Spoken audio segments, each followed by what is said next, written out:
1928 को भारत के शहर गुजरात में बांटवा नामी गांव के मुतवस्सित घराने में पैदा हुए, जिनका ज़रिया मुआश कारोबार था। वालिदैन की तरबियत के बायस बचपन ही से समाजी कामों में बढ़ चढ़कर हिस्सा लेते रहे।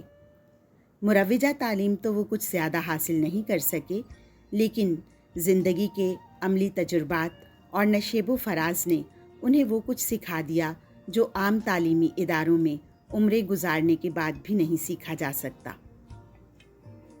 क़याम पाकिस्तान के चंद रोज़ बाद वो कराची आ गए। 20 साल की उम्र में चंद दोस्तों के ताउन से अपनी बरादरी के ज़रूरतमंद अफराद के लिए एक डिस्पेंसरी कायम की। एक खैमे में 4 बिस्तरों का अस्पताल बनाया। जल्द ही उन्होंने फ़ैसला किया कि अपनी खिदमात को सिर्फ अपनी बरादरी तक महदूद रखने की बजाय सबके लिए आम कर दें। यूँ ज़बान, नस्ल, इलाक़े, मज़हब और मसलक के इम्तियाज़ से मावरा पूरी इंसानियत की खिदमत के इस अज़ीम सफ़र का आगाज़ किया, जिसे आज पूरी दुनिया में एक लाजवाल मिसाल की हैसियत हासिल है। 2000 गाड़ियों पर मुश्तमिल इनकी एम्बुलेंस सर्विस दुनिया की सबसे बड़ी एम्बुलेंस सर्विस है, जिसका सिलसिला पूरे मुल्क में फैला हुआ है।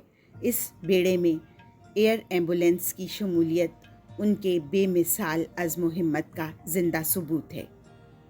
उम्र के 10वें अशरे में बिस्तरे मर्ग से आँखों, दिल और जिगर समेत अपने तमाम आज़ा ज़रूरतमंदों के लिए अतिया करने की वसीयत करके अपनी आखिरी सांस तक इस मिशन को आगे बढ़ाने में मसरूफ़ रहे। ऐसे अजीम, अनथक, दरवेश सिफत, जवां अज़्म और बेलौस खादिम इंसानियत कोई और नहीं, अब्दुल सत्तार ईधी थे। 1951 में एक कमरे में ईधी फाउंडेशन की बुनियाद रखी, जो आज पाकिस्तान के तमाम छोटे बड़े शहरों, कस्बों और देहात में लोगों को बिला तातुल खिदमात फराहम कर रही है। जबकि सिर्फ कराची में ईधी फाउंडेशन के 8 अस्पताल काम कर रहे हैं। घर से भागने वाले बच्चों, नफ्सियाती मरीज़ों, बेसहारा ख़वातीन के लिए अपना घर के नाम से 15 शेल्टर होम कायम किए। 1952 में एक सेकंड हैंड पिकअप ट्रक खरीद कर एम्बुलेंस में तब्दील किया, जिसे वो खुद चलाते थे। ये ईधी फाउंडेशन की पहली एम्बुलेंस थी, जिसे गरीब मरीज़ों की एम्बुलेंस का नाम दिया गया। आज तकरीबन पौन सदी के बाद ईधी एम्बुलेंस सर्विस को दुनिया का सबसे बड़ा निजी एम्बुलेंस कारवां रखने का एजाज़ हासिल है, जबकि हंगामी बुनियादों पर मरीज़ों और ज़ख्मियों को अस्पताल पहुंचाने के लिए 2 जहाज़ों और 1 हेलीकॉप्टर पर मुश्तमिल ईधी एयर एम्बुलेंस सर्विस भी मौजूद है। सैलाब से मुतासिर अफराद की खिदमत के लिए 28 रेस्क्यू बोट्स पर मुश्तमिल ईधी मैरीन एम्बुलेंस सर्विस है। मुल्क भर में इनके कायम करदा क्लिनिक, ज़च्चा खाना, पागल खाने, माजूरों और लावारिस अफराद के लिए रिहाइश गाहें, ब्लड बैंक और यतीम खाने खिदमत में मसरूफ़ हैं। अगर ये कहा जाए कि पाकिस्तान में इंसानियत अब्दुल सत्तार ईधी से शुरू होती है, तो हरगिज़ गलत ना होगा। अब्दुल सत्तार ईधी ने कभी किसी हुकूमत से इमदाद नहीं ली। सिर्फ अवामी ताउन से 60 सालों से ज़ायद अरसे तक पूरी यकसुई और तनदही से एक ऐसा रफ़ाही इदारा चलाया जिसके माहाना अखराजात 1 करोड़ से ज़ायद हैं। उनकी अहलिया बिल्किस ईधी की सरबराही में मुल्क के बेशतर ईधी मराकज़ पर बच्चों के झूले रखे गए, जिसका मकसद ये था कि लोग अपने बच्चों को कूड़े के ढेर पर फेंकने या मारने की बजाय ईधी सेंटर पर रखे गए इन झूलों में डाल दें। ईधी कब्रिस्तान और सर्द खाने ईधी फाउंडेशन को पाकिस्तान भर में मिलने वाली नाकाबिले शनाख्त और लावारिस लाशों की तदफीन के लिए सबसे बड़ा नेटवर्क होने का एजाज़ भी हासिल है। कराची, लाहौर, रावलपिंडी के अलावा न्यूयॉर्क में भी ईधी फाउंडेशन ने लावारिस लाशों के लिए अलहदा कब्रिस्तान बनाए। अब्दुल सत्तार ईधी ने 20,000 से ज़ायद लावारिस लाशों को अपने हाथों से गुस्ल देकर उनकी तदफीन की, जो अपनी नौइयत का मुनफरिद वर्ल्ड रिकॉर्ड है।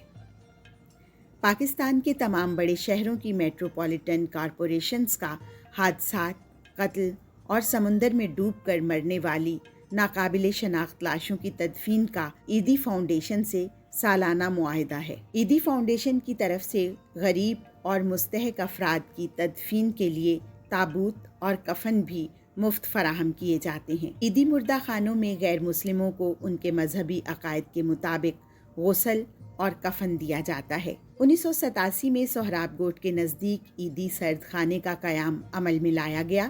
اس وقت ایدی سرد خانے میں بیک وقت 300 لاشیں رکھنے کی گنجائش ہے۔ ایدی فاؤنڈیشن کو نہ صرف پاکستان بلکہ جنوبی ایشیا کی تاریخ کا پہلا موبائل سرد خانہ بنانے کا اعزاز بھی حاصل ہے۔ ایدی فاؤنڈیشن نے قوم کے معماروں کو تعلیم سے روشناس کرانے کا ذمہ بھی اپنے کاندھوں پر اٹھا رکھا ہے۔ بلقیس ایدھی ایلیمنٹری اور پرائمری اسکول اپنی خدمات سر انجام دے رہے ہیں۔ کراچی میں بلقیس ایدھی اسکول میں 1 سے 10ویں کلاس تک تعلیم دی جاتی ہے، جس کا ہر سال میٹرک بورڈ کے زیر انتظام ہونے والے امتحانات میں نتیجہ 80% رہتا ہے۔ بلڈ بینک، بڑے حادثات، بم دھماکوں اور قدرتی آفات کے نتیجے میں انسانی جانوں کے ضیاع کو روکنے میں اہم قدم زخمیوں کو بلا تعطل خون کی فراہمی ہے۔ اس مقصد کے تحت ایدھی فاؤنڈیشن نے کراچی اور میرپور خاص میں اپنے بلڈ بینک قائم کیے ہیں۔ عبدالستار ایدھی کی رحلت سے پاکستانی قوم ہی نہیں بلکہ در حقیقت پوری دنیا ایک فرشتہ صفت انسان سے محروم ہو گئی ہے، جس کی کوئی دوسری مثال پوری موجودہ انسانی برادری میں ڈھونڈنا آسان نہیں۔ اس کام کو اپنے بعد بھی جاری رکھنے کے لیے انہوں نے اپنی بیوی اور بیٹے کو تیار کیا اور ہزاروں تربیت یافتہ کارکنوں کی ٹیم اپنے پیچھے چھوڑی ہے۔ یہ اتنا بڑا کام ہے کہ حکومتی وسائل کے بغیر ممکن دکھائی نہیں دیتا، لیکن ایک بے وسیلہ شخص کے عزم و حوصلے نے اسے ممکن کر دکھایا۔ یہی وجہ ہے کہ پوری دنیا میں ان کی خدمات کا کھلے دل سے اعتراف کیا گیا اور اس پر انہیں اعلیٰ قومی اور بین الاقوامی اعزازات سے نوازا گیا۔